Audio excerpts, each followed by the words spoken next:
You know, public sculpture like this has been around for centuries here in North Carolina and around the world. But in 2020, after the death of George Floyd and racial justice protests erupted, some Confederate statues began to come down, including one or two right here on the state capitol grounds. But there is still one standing in the tiny mountain town of Sylva. We were there almost a year ago and found a town deeply divided. So we decided to go back. Summer turned to fall. We found a lot has changed. Life is a series of seasons. As leaves change and tourists flock, a mood of optimism fills the cool, crisp air this fall season in Sylva. Everyone has kind of gone back to their corner to some degree, you know. They did it. I don't hate it. So kind of chilled me out. A much different season than our last visit. If you want to attack a war memorial, to me, you are a piece of I have no respect for you. Winter's darkness filled the air of a community deeply divided. We have to keep having this debate until the statue comes down, and then we can make peace with it. The statue, a 1915 Confederate monument known as Sylva Sam, overlooking the town from atop the old county courthouse. Take it down! Take it down! In the summer of 2020, protests filled the streets of this little mountain town with demands to take it down. But up near the statue, another protest to keep it right where it is. This is all in an effort to sell an ideology that Americans should strongly resist. My father went to war. My grandfather went to war to fight the very ideology that is being sold under the guises of COVID 2020, racism. Weeks later, an emotional town meeting online due to COVID. As someone who has been targeted significantly over the last few weeks by racist and inappropriate comments, racism is alive and well in this community. If you don't have generational ties here, if your ancestors don't come from here, you're right. You don't have a right to say anything about that monument and where it is. Sylva Town commissioners voted 3-2 to ask the county to remove it. 10 days later, after a 4-hour meeting, county commissioners voted to keep it. But they would cover the Confederate flag and remove the words, "Our heroes of the Confederacy." No one seemed happy. We're going to keep reliving this out until the statue comes down. Why does it mean so much to me? Again, that's part of my heritage, part of my family's heritage, and I will fight for it. 11 months later, we came back to Sylva. Welcome back, yeah. This is Ben Guinea, an ER doctor and town commissioner. In January, we talked with him and fellow commissioner David Nestler. He's from Detroit, but moved here 7 years ago. And he ran for town commissioner in 2019. When the final tally was tied, he literally won on a coin toss. That seat will go with Mr. Guinea.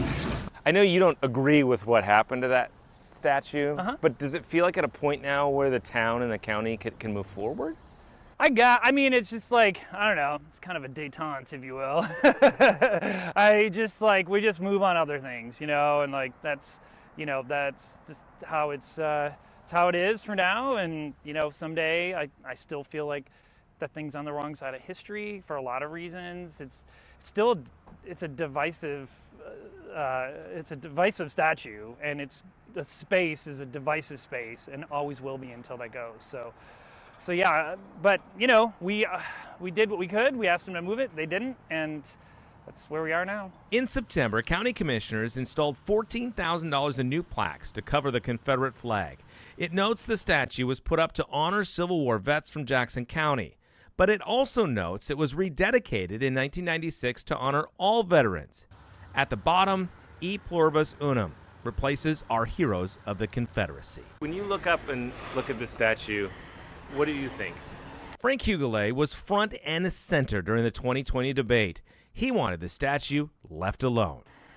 I think that my great-great-great uncle and 5 of my great-grandfathers and uncles all were asked by their state, their county, and their town to pick up a gun and go repel what they were told was an invading army. They did it. One of them never came back.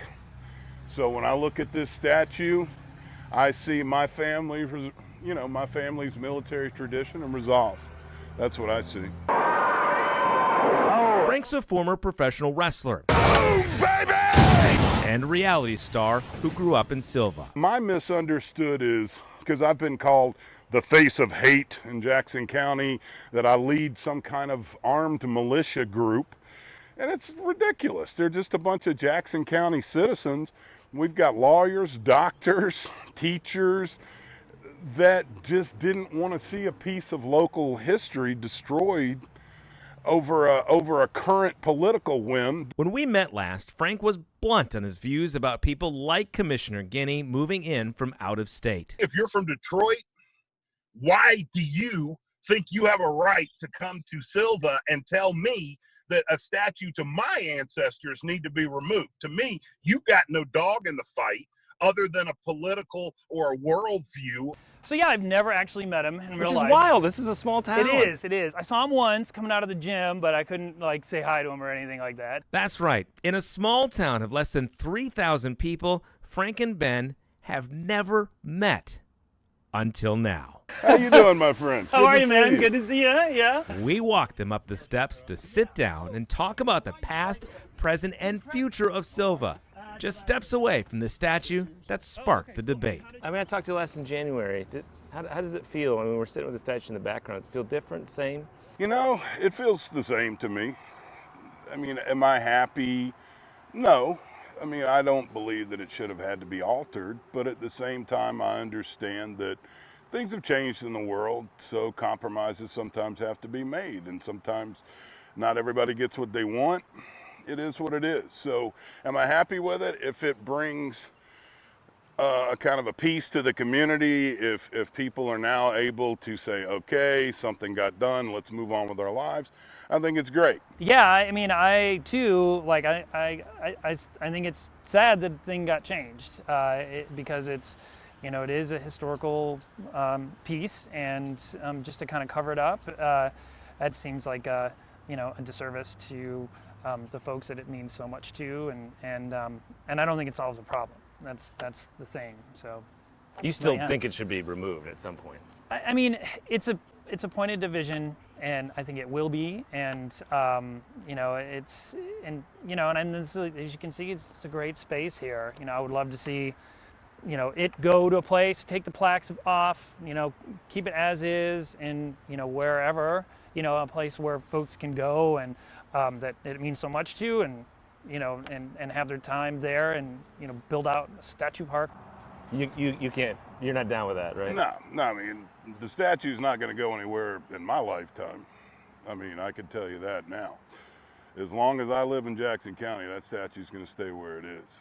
We've repurposed it and made it into a all veterans of all wars statue, and I think that was the way that it should have been handled. It was handled well. I think our county commissioners did a good job putting all that together, and I like, like I said, I'm not happy with what they did, but I think I like the way it kind of pulled everything together. So the changes to the statue have been made, an introduction has been made between two of these opponents, but can the town work together?